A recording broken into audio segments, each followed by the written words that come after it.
Johnny Rocket Launchpad. And now, here's Johnny. Hey, it's Johnny Rocket here at the Johnny Rocket Launchpad. Launching ideas in your direction in Northwest only rock and roll libertarian radio show. I'm here with my co-host, Mr. Kurt Nelson. Fucker day.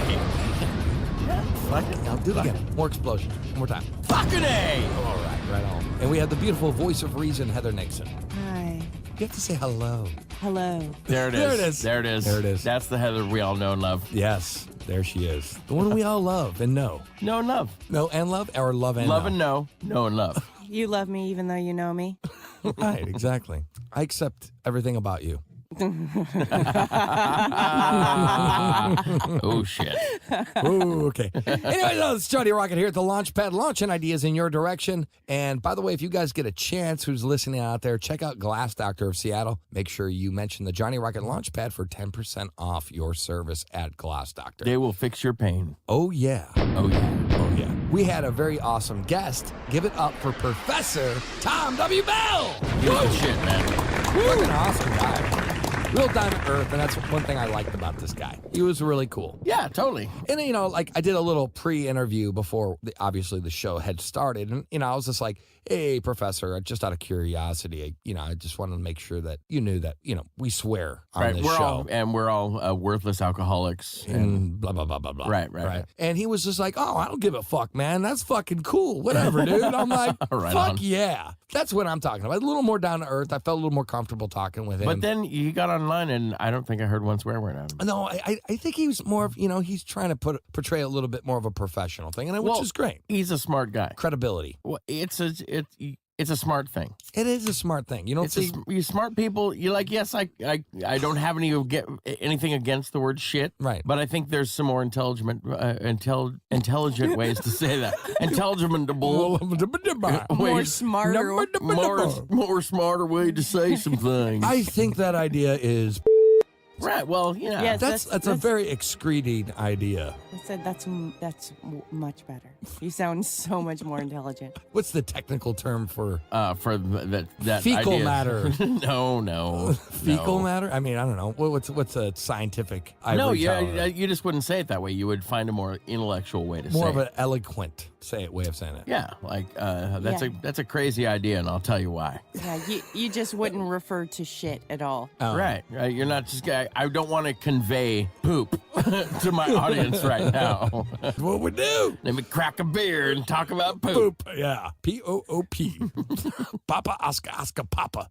We're going to do the Rocket Fire review. Yeah, let's go over there. I think this is kind of interesting. I don't know. I think his answers are spot on. I'm going to kind of agree with him. So here we go. I'm just going to go, yeah, I agree. Actually, we didn't talk about these. We missed a Rocket Fire last week, so I think it's in our best interest to get back on course. Question 1. If my neighbor's driveway, has a section of his garage on my property, can I tear down his section of the garage or his driveway and put up a fence in its place? Yeah. I think so.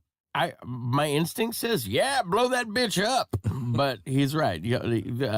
You probably couldn't do it in too much of a destructive way. Like if you could do it where you just chop the part of his garage that's on your property, Right. like if you had a big giant garage saw that you could pull out. The garage saw. We got the garage saw in the back. Yeah. I might have to rent it because I don't own it, but I'll get a garage There's saw. a garage saw. Yeah. I'm sure Skill makes one. Yeah. Does it Skill have a garage saw? There's everything else saw. A sawzall. Oh, yeah. We got one of them. I think garage falls into the all category. Yeah. What do you think, Heather? Well, I just wonder, because you hear about things like this. What if the building was there, previously? Is there any sort of... Like grandfather kind of thing. Yeah. I don't know. Well, I mean, you would, if you bought the property, and they would probably have that sectioned off. It'd be like a little rectangle. Well, you'd just think like a state, we've got a situation here at SOS where we're trying to change our electrical service, and where the box is, or I'm not going again on all the technical shit, but to upgrade our service, we would have to put this new box in, and there's this right of way clause to where we can't put a box on the outside of our building if it protrudes out too far out into the sidewalk. Okay. And so it might become hugely expensive for us. That's stupid. Yeah, right. This is Seattle, though. There you go. Makes sense. Stupid Seattle.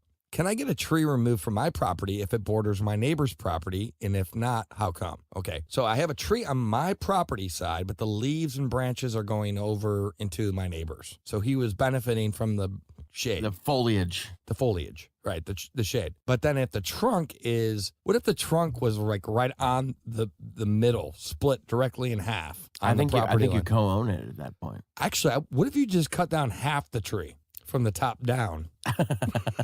With a tree saw. You can't use a garage saw. Skill makes those too, right?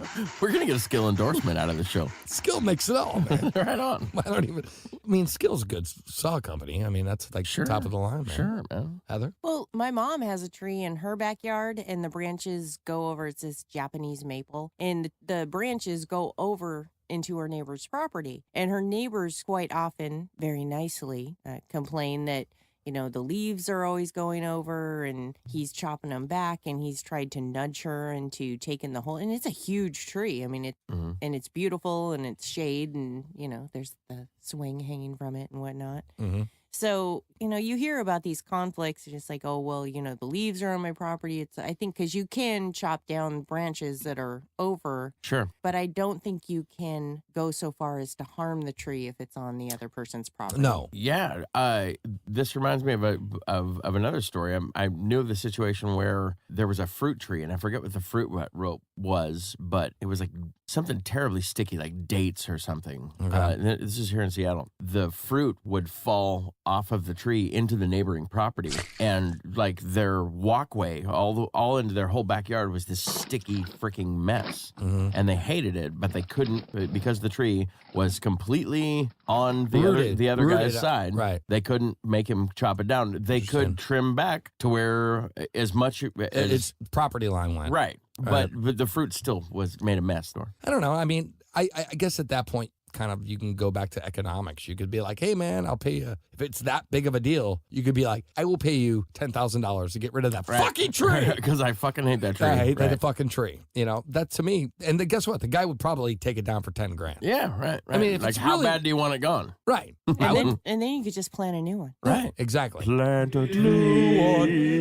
All right, 3. If I own a quarter of the mineral rights on my property, but an oil company says they have the right to drill through my property, what can a person do? I like this answer. Professor Bell said, well, they may have to drill through. They could probably drill through, but then they would end up owing you 25% of their profit. Yeah. And I think dude was right on with that. You'd probably have to subtract the cost of extraction and all that. Right. Yeah. Totally. In an Indian reservation, is there a limit to the freedom of property rights in respect to the deeded land? Well, I didn't know the answer to this. In fact, I learned something new today. Well, it's just usually it's if there is any hindrances or any limitations on what you can do, it's usually mentioned in the deed. Right. So that's it. You just have to follow what that says. But on Indian property, he said that they can't. No, it's not. It's owned by the tribe. It's not owned by individual people. It's owned by the tribe. So nobody in that tribe can go own their own property on that that land. Right. It says, though, from the legal book that I got this from, it says only if it's mentioned in the deed. If there is any limitations, it will be in the deed. Well, yeah, I'm just saying that from what our guest said, they don't do deeds. Right? Like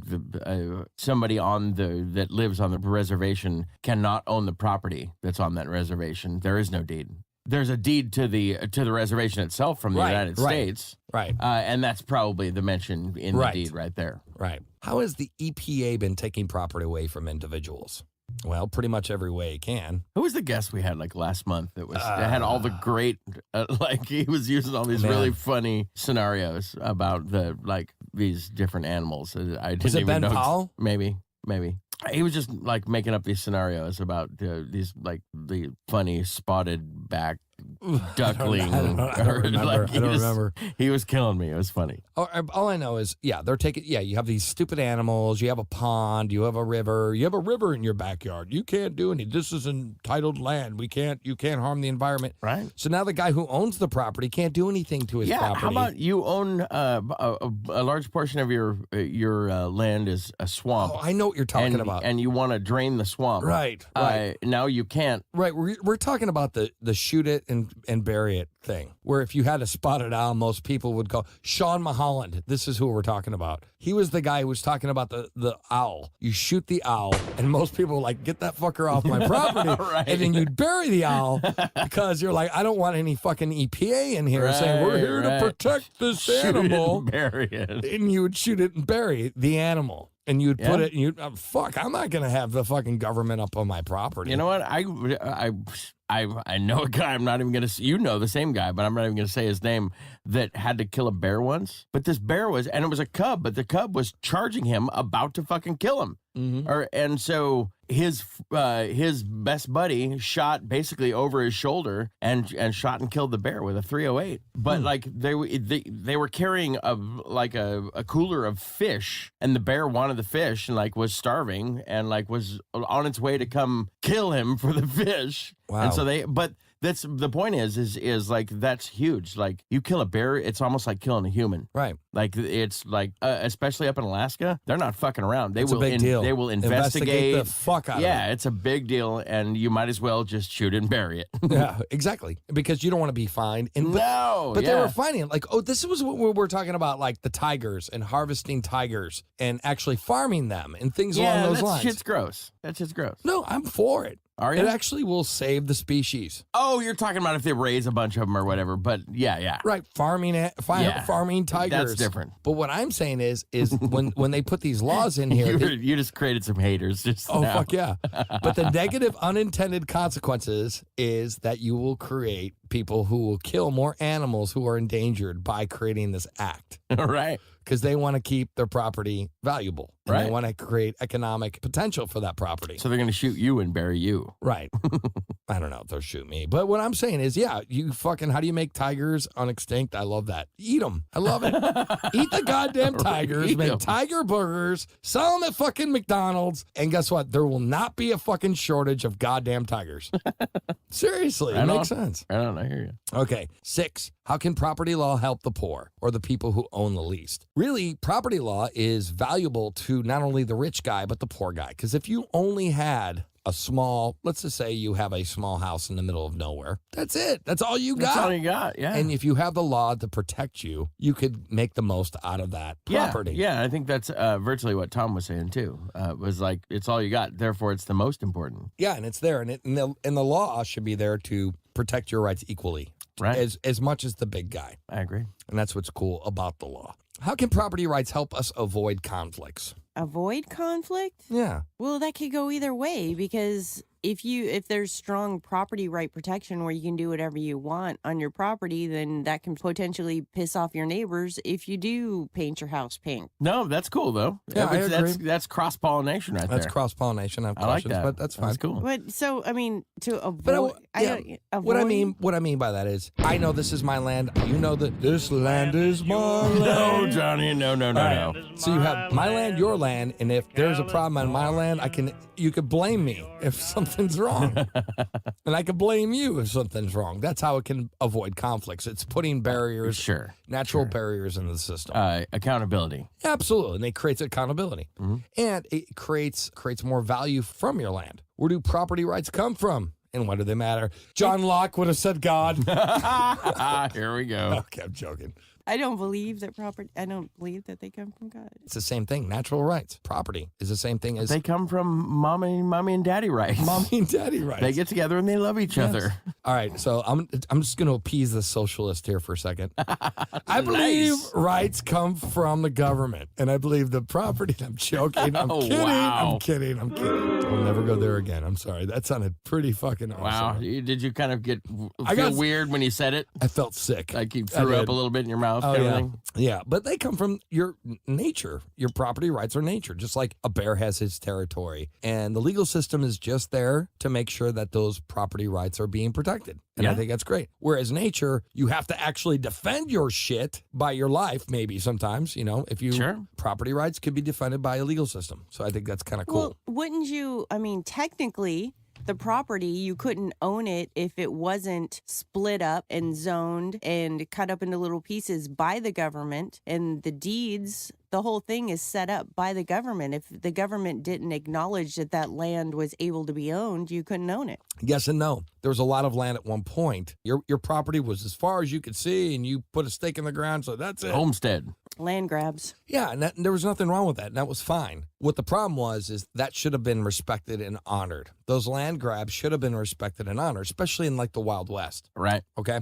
I'm all for that. I have a problem with the government saying, this is where this line is drawn. Then it gets into complication. Well, there probably was some issues with, some dude came into an area. I've got to see from here to the other side of the horizon, the next, 48 square miles. Decided that's mine. And I'm pretty sure that there would be some Native Americans that would take issue with the whole thing. Totally. Right. Absolutely. Yeah, That nobody can own the land. It's everybody's. We just live here. Right. And so we came in and we had a different set of values. And we made trades with them for land. That's right. Here's some blankets. Breathe deep. Dude, check this gun out. You're going to love it. Oh, and whiskey. You're going to love that. That's going to make you act like American. The thing about that, I'm not 100% in agreement with how it was done. But what I'm saying is, yes, the legal system is there to help enforce those property rights. That's my opinion. Yeah. Yeah. So 9, should individuals be able to do whatever they want with their property? And I liked his analogy because I agree with him on the sense that if you are in a homeowners association, you are now bounded by those rules. Sure, because you entered into an agreement. And it was a voluntary agreement. Mm-hmm. So no one put a gun to your fucking head and said, you have to sign. It was like almost like Cosby there. You! Right. But nobody made you do that. You obviously had to sign a statement saying, I will comply with your stupid fucking regulations, and I will make sure my grass is no taller than X amount of inches and cannot be brown or whatever, dead grass and all that other shit. What's up, Heather? There are certain things that I don't think you can do with your property. I mean, if it's harming, I don't think we should go out and, just pump our sewage into the backyard. That's totally different, though, because that will ultimately affect someone else's life, liberty, and property. And nose. Their nose, right. Well, that would be their life. If you're pumping sewage, right? Let's face it. And it could also devalue their property if you're pumping sewage into their area, or it could seep into their area. Right. So going I'm back. saying within reason. Like if you painted your house pink, like I was saying, some stupid silly ass color. Who gives a fuck? Right, and it kind of goes back to the question about property rights avoiding conflicts. Well, what if somebody wants to have like a dog rescue place, which means a whole lot of dogs and pens with noise, possibly smells? Is that a zoning issue? It shouldn't be, but it should be. Person should have to keep a lid on that. Like they should have to adhere to the same noise. Right. If there was houses established at a certain area and then they put a dog kennel in an area and it was really loud and noisy, the people in that area have the right to bitch and moan about it. But if you move next to an airport and it's really fucking loud, right. You don't have the right to bitch because it was there before you. So right. It's kind of grandfathered in. So I think it's kind of a situation where if you choose to move and there's a lot of fucking dogs, that's on you, right. buddy. But conversely, nobody should step in and say, no, you can't have a kennel here. Absolutely not. But they could say, look, you can't be loud here and it can't stink here. Right. And there's a lot of, you hear about like urban farming and people in Seattle want chickens in their backyards and then their neighbors get upset. And what's the thing? There's like no roosters? Like you think you can have chickens but not roosters in Seattle. And that's probably because the thing, I'm guessing. I don't know. Really quick, last one. Do you think the government has overstepped its power by taking property in the name of the better good? Yes. Absolutely. Yes. That's what I'm going to have to go with to a Tom on this one. Heather? yes. Absolutely. It's Johnny Rocket here, the Johnny Rocket Launchpad, launching ideas in your direction, the Northwest's only rock and roll libertarian radio show. I'm here with my voice of reason, Miss Heather Nixon. Yes. My co-host, Kurt Nelson. This is just weird. Anyways, guys, thank you very much for listening to the Johnny Rocket Launchpad. Always launching ideas, and we're going to see you next week, so rock and roll.